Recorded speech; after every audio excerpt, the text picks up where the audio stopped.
Today, we're kicking off our series called Serve. We're going to be spending 4 weeks looking at serving, about how it is part of the follower of Jesus' experience, not because it's something which we're forced to do. It's actually something that we get to do, is to serve other people because it was part of Jesus' character and part of who he was and what he did. Now, I just want to say as we start today, it's good to be back in the room with all of you. It's been an interesting May. For some of you, it may have even been a little bit discombobulated, a little bit out of there, because we started off in May, if you remember all that time ago, with church camp. So we didn't even have Sunday in here, and we had church camp on. And then we had Mother's Day, which was great, and we got to celebrate with a panel up here. Then we had Youth Care come and chat to us, and we had another panel, and some of you guys are like, hang on a second, what's all this panel business? And then we had Jason come, and Jason is like our heaviest message of the year because of the content that he looks at, but he does it in such a grace-filled, kind way. And he was able to help stir us to be motivated, to be caring, and to be able to give of our time, our prayers, and our attention to a really big part of our broken world when it comes to kids and exploitation. So that was really cool. And now today, it sort of feels like we're back into our usual rhythm at the end of May, and we get to start this new series called Serve. So it's good to be with you all in this space. Serving is something which is what the church seems to be known for. I think you would agree. Like, if you look around the world and if you look back in time as well at the history of the church and whatever form that takes, it seems like serving is a really, really big deal. It seems like wherever the church goes, there's always people who are willing to look out for other people. Now, when I talk about serve, I'm defining serve in this way. Serving is when we use our time, talents, and treasures to put the person before us. Do you know what I mean? I mean, it's when we use what we have in our hands, the resources, our time, our talents, and our treasures, to put the people before us, actually put them before us, where we think of them before we think of ourselves. Serving is a time or a moment where we put ourselves second and we look out and say, how can I use what I have to love you, to be kind to you, and to lift you up? And I believe that it's because of Jesus and his character, because of Jesus and what he did all those years ago. And we're going to have a look today at a passage in Mark chapter 10. It's because of who Jesus is, what Jesus said, and how Jesus lived his life that the church has been unfolding in this serving heart and attitude. They've got this quote here from Martin Luther King Jr.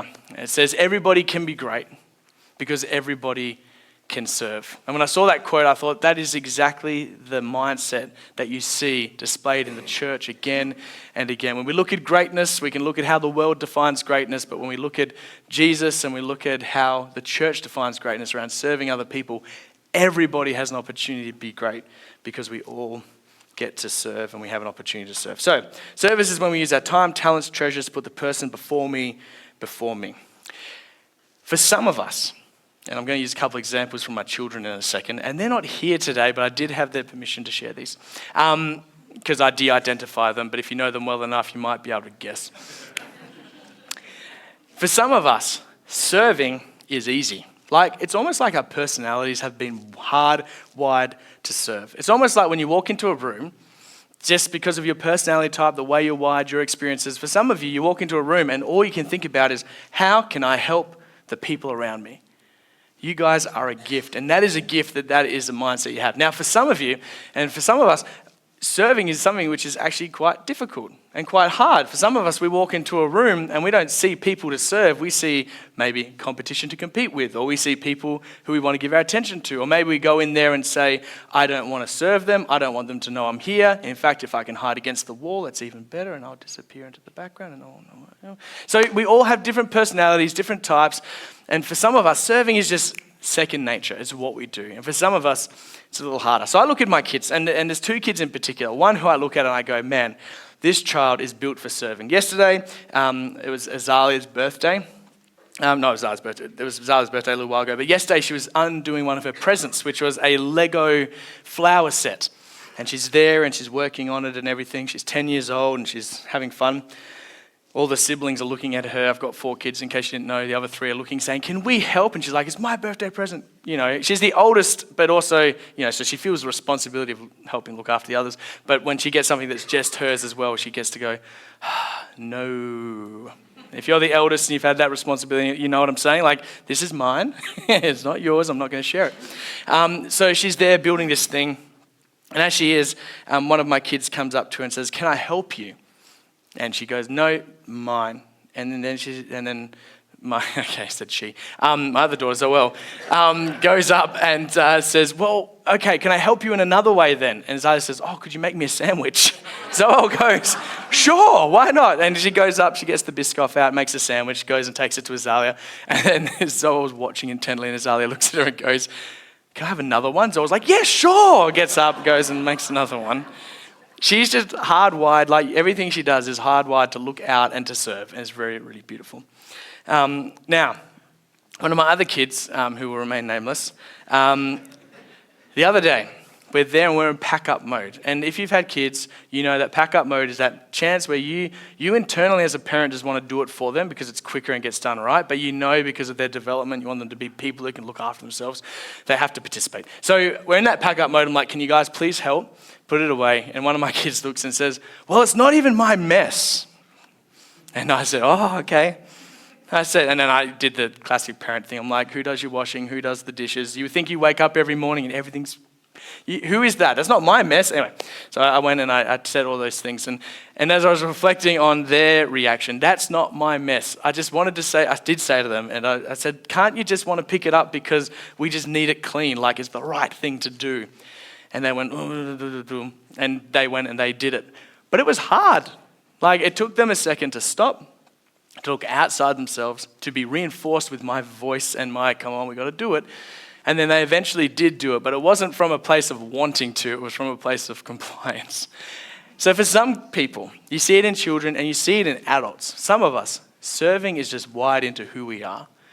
And for others, serving is a bit of something we have to get into. It's a mindset we have to train for. It's something we have to we work through.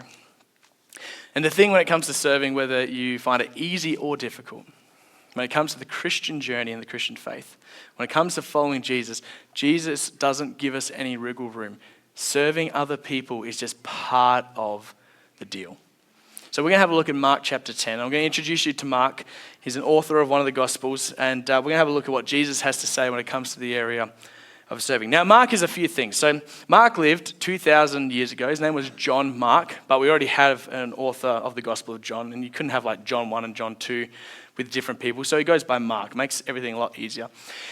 He spent a lot of time with Peter, which is where they think he was a follower of Jesus. So they think a lot of the account of Mark comes from Peter's perspectives. Now, Mark is interesting because we get more information about Mark than any of the other gospel writers, apart from John, who writes himself into the story a little bit.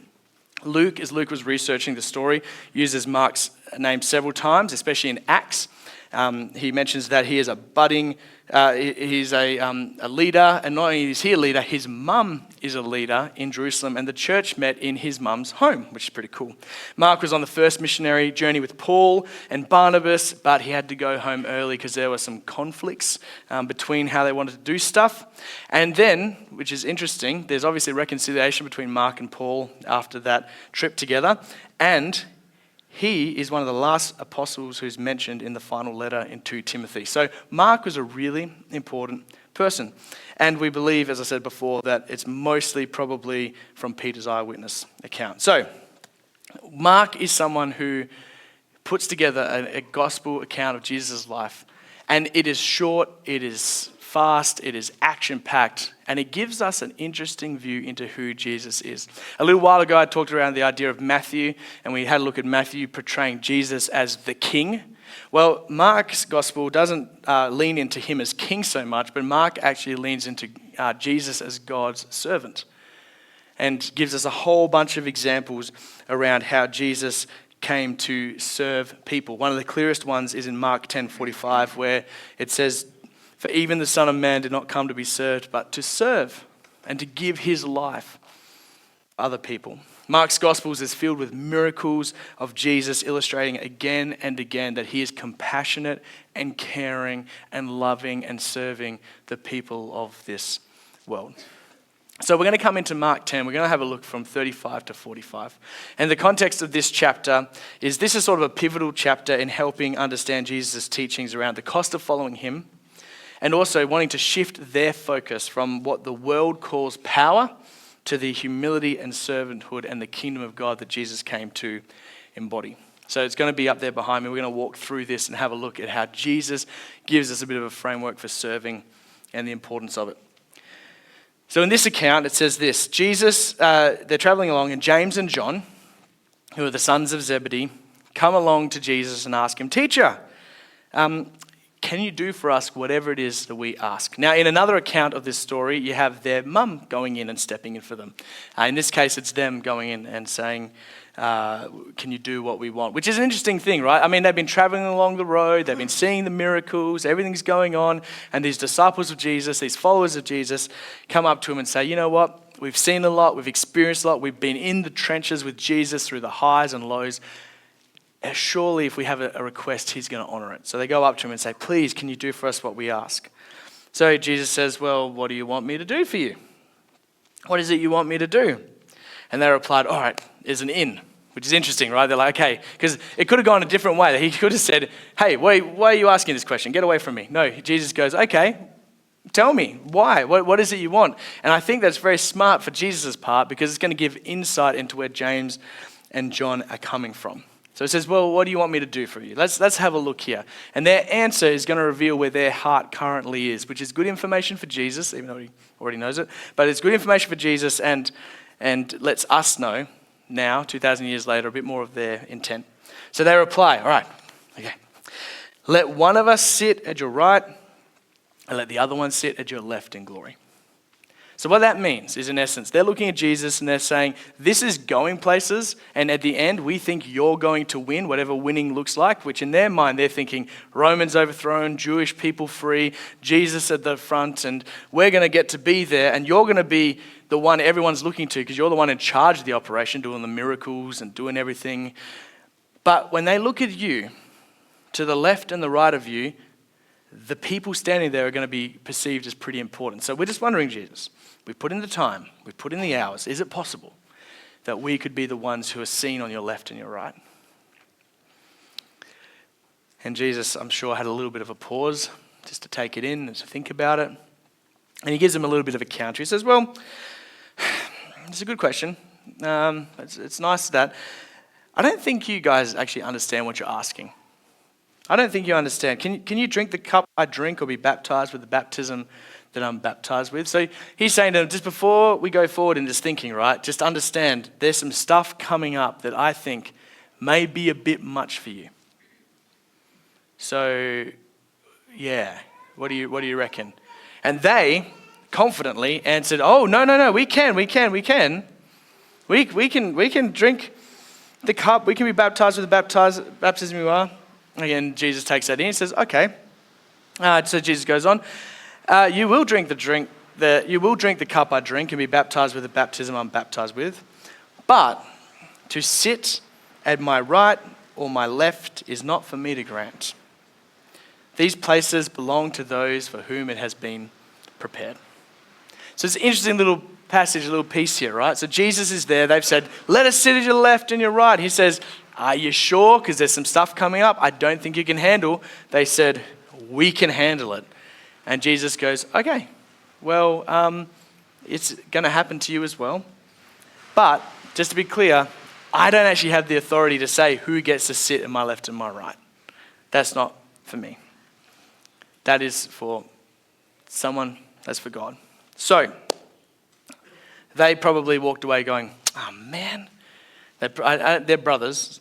So I'm imagining like they're hitting each other. "You idiot, you did that. They probably talked each other up into it as well. Like they probably colluded beforehand. It's like, there's no way Jesus can reject us. And they're walking away like, "You're the one. Why did we do that? Oh no."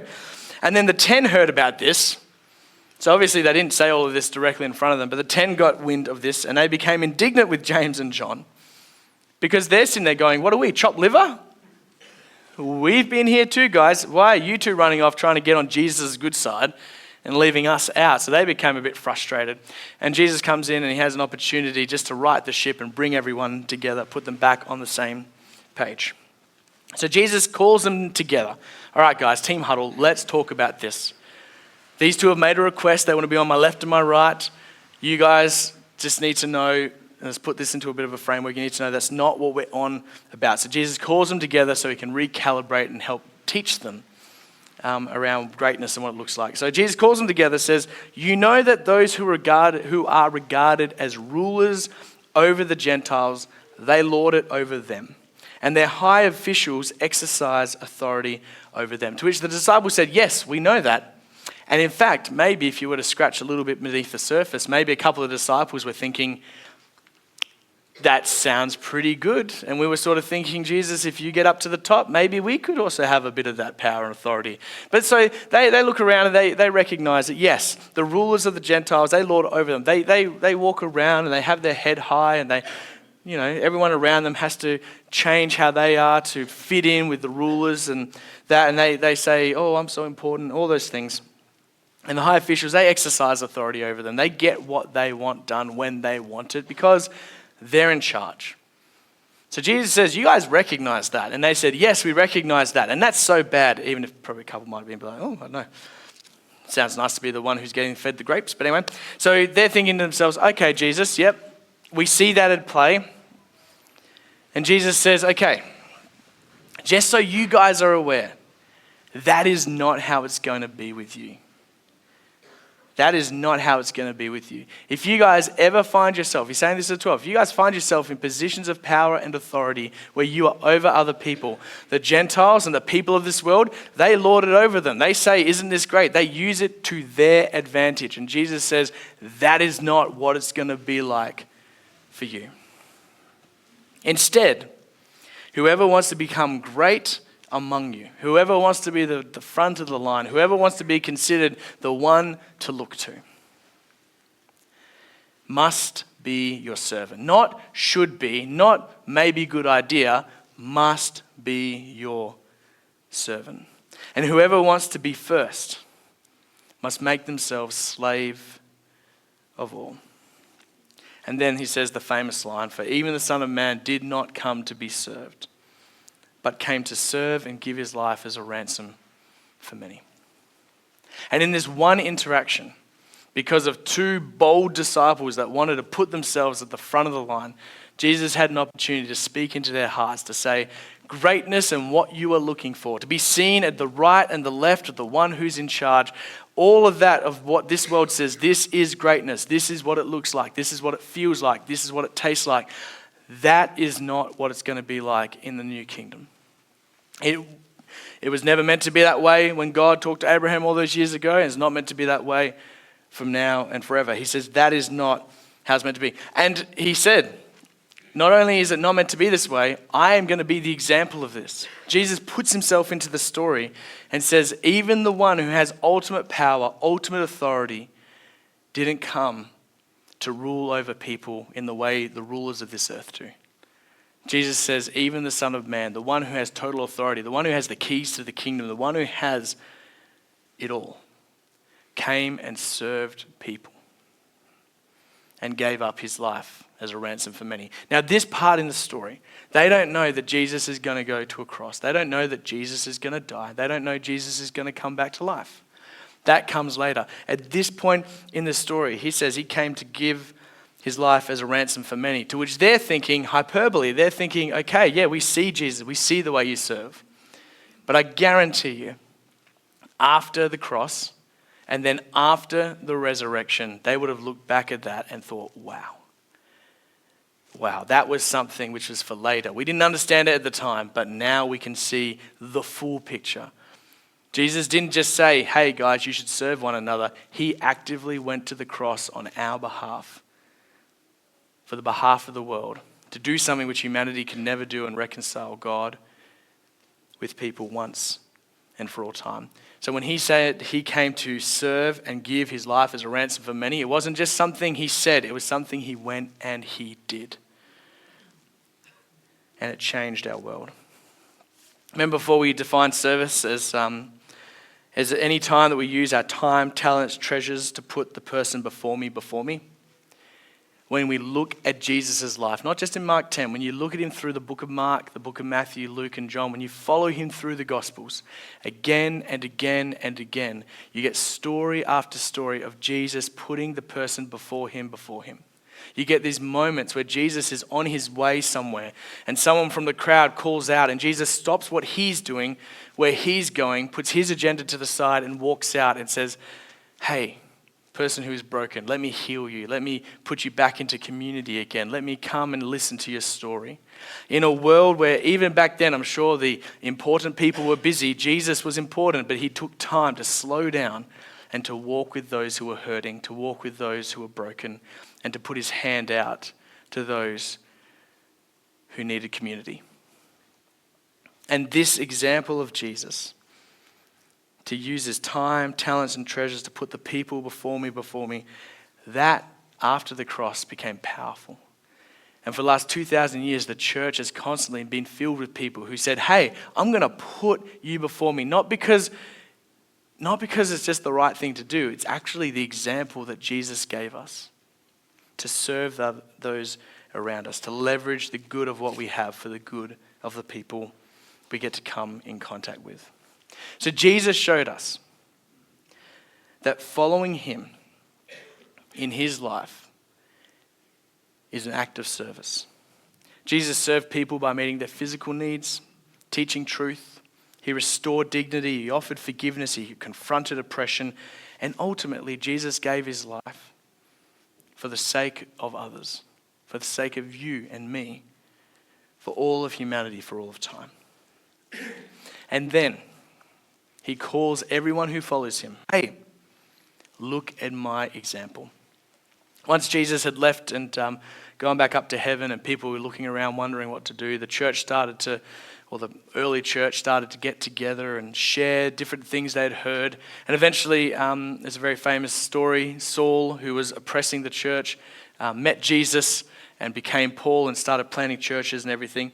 And when Paul goes out and he starts to do all this church planting and everything, he is constantly tying what the church should do, how the people of Jesus should behave. He's constantly tying it back to Jesus' sacrifice on the cross, again and again and again. So when Jesus said, "This is my life, this is my example," we get that echoed through the Gospels. We get that echoed through Paul. Whenever there's an application point to be made, we look to the cross and we look to Jesus' life, his death, and to his resurrection. And that is what fueled the service of the early church.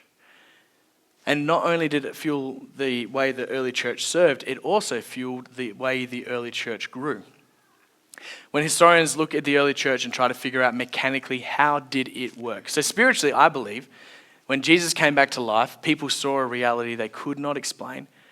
And then they put it into practice and they started telling their friends. And because God loves our world, he allowed the message of Jesus to spread like wildfire through that period of time, through that place, to the point where 300 years after Jesus' life, the entire empire, the empire that had executed Jesus for the sake of keeping peace, eventually became a Christian nation, or put God at the head there. That happened because God is the God who loves this world. But sociologists and people who are trying to understand how it happened practically point mainly to one thing. When they look back at the early church and how it mechanically grew, the thing they keep coming back to, other than to say, "My goodness, something happened," because it's like something was in the water and everyone just started spreading this news and it went and went and went.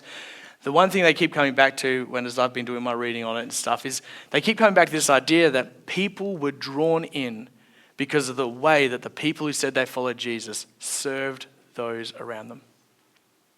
There was a practice back then called exposure, where if you had a child and it was not a child that you wanted, then you would go and put the child out, and the child would go and be left out in nature to be, with the idea being, look, we haven't killed the child, but whatever happens now happens.